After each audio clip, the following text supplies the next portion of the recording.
అంతకు నమస్తే అండి.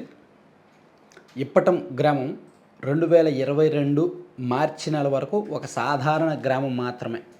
ఒక 900 కుటుంబాలు ఉంటాయి. 3500, 4000 మధ్యలో జనాభా ఉంటారు. ఒక సాధారణ గ్రామం. గుంటూరు, విజయవాడకు మధ్య తాడేపల్లి మండలంలో హైవేగా ఆనుకుని కాస్త నేషనల్ హైవే కాస్త దూరంలో ఉండే సామాన్య గ్రామం. రైతువారి కుటుంబాలు, వ్యవసాయం జీవనాధారం ఇదంతా. కానీ 2022లో జరిగిన జనసేన పార్టీ ఆవిర్భావ సభ తర్వాత ఆ పార్టీకి ఆ గ్రామానికి రాష్ట్ర స్థాయిలో ప్రాధాన్యత వచ్చింది. రాజకీయ చర్చ ప్రారంభమైంది.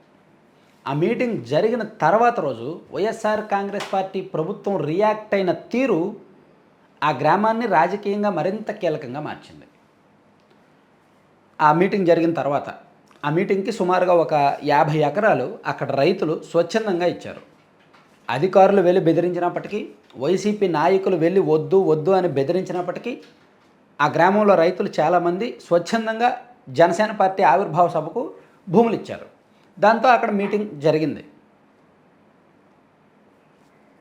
ఆ తర్వాత రోజు ఈ ఇల్లు ఆక్రమించి కట్టారని ఎవరైతే భూములు ఇచ్చారో వాళ్ళని ప్రత్యేకంగా గుర్తించి వీళ్ళు ఇల్లు ఆక్రమించి కట్టారని, రోడ్డు ఆక్రమించేశారని, రోడ్డు విస్తరణ చేపట్టాలని రకరకాల పేర్లతో జేసీబీ తీసుకెళ్ళి కొంతమంది ఇళ్లను కూల్చేశారు. ఎవరైతే భూములు ఇచ్చారో వాళ్ళ ఇంటి ప్రహరీలను అప్పటి ప్రభుత్వం కూల్చేయడానికి ప్రయత్నించింది. అప్పుడు ఇది తెలుసుకున్న జనసేన పార్టీ అధినేత పవన్ కళ్యాణ్ గారు ఆ గ్రామానికి వెళ్ళడానికి రెడీ అయ్యారు. రెడీ అయితే పోలీసులతో ఆయన్ని అడ్డుకునే ప్రయత్నం చేశారు. అయినా సరే ఆయన ఆగకుండా మొండిగా ఆ గ్రామానికి వెళ్ళారు.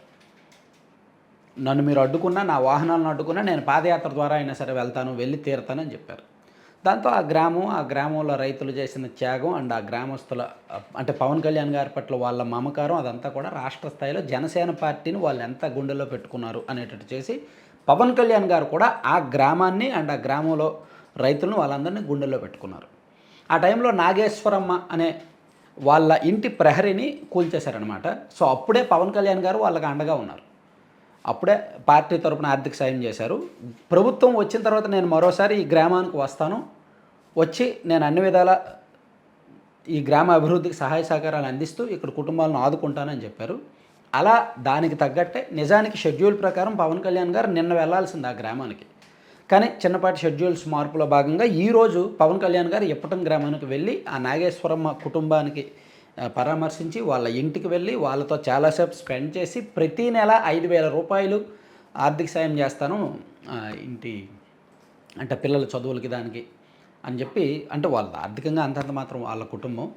సో కాబట్టి వాళ్ళని అంటే పిఠాపురంలో ఆల్రెడీ చాలా కుటుంబాలకు పవన్ కళ్యాణ్ గారు సొంతంగా ఆర్థిక సాయం చేస్తున్నారు. తనకు వచ్చిన అంటే తను ఒక ఎమ్మెల్యేగా తనకు వేతనం వస్తుంది కదా, సో అలవెన్స్లు అవి ఇవి వస్తాయి. సో దాన్ని ఆయన పిఠాపురంలో చాలామందికి ఇచ్చేస్తున్నారు. కొన్ని కుటుంబాలకు 5,000, కొన్ని కుటుంబాలకు 10,000. అలాగే ఈ కుటుంబానికి కూడా ప్రతి నెల 5,000 ఇస్తానని చెప్పి పవన్ కళ్యాణ్ గారు మాట ఇచ్చారు. అలాగే పవన్ కళ్యాణ్ గారు తమ గ్రామానికి వస్తున్నారని తెలుసుకొని ఆ గ్రామస్తులు కూడా చాలా పాజిటివ్గా రియాక్ట్ అయ్యారు, చాలా ఎమోషనల్గా రియాక్ట్ అయ్యారు.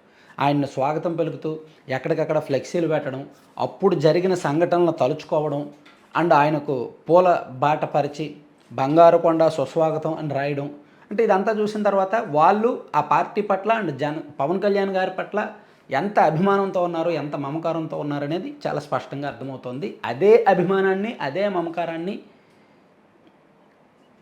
పవన్ కళ్యాణ్ గారు కూడా నిరూపించుకున్నారనమాట వెళ్ళడం ద్వారా. సో ఇట్లా ఒక సాధారణ గ్రామం రాజకీయంగా అత్యంత ప్రాధాన్యం ఉన్న గ్రామంగా అయిపోయింది. పైగా అది మంగళగిరి నియోజకవర్గం, తాడేపల్లి మండలం, రాజధాని పరిధిలో ఉన్న గ్రామం కావడం అండ్ లోకేష్ గారు సొంత నియోజకవర్గంలో ఉండడంతో ఇంకొంచెం రాజకీయ ప్రాధాన్యత అన్ని రకాలుగా ఉందన్నమాట.